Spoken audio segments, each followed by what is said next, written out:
Hi guys, welcome back to our channel. Today we will teach you a flower out of tissue papers. Before starting, we need a scissor, colors, rubber bands and tissues.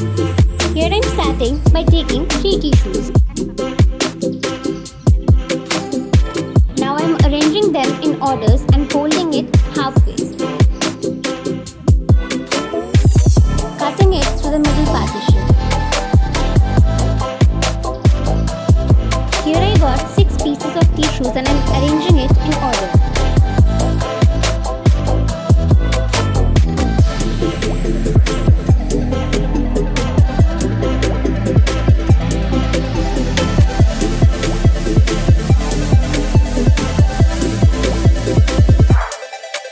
Tying it with a rubber band.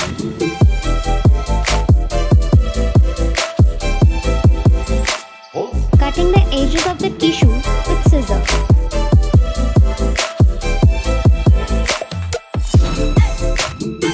Here I am uplifting one by one layer of the tissue to make it fluffy.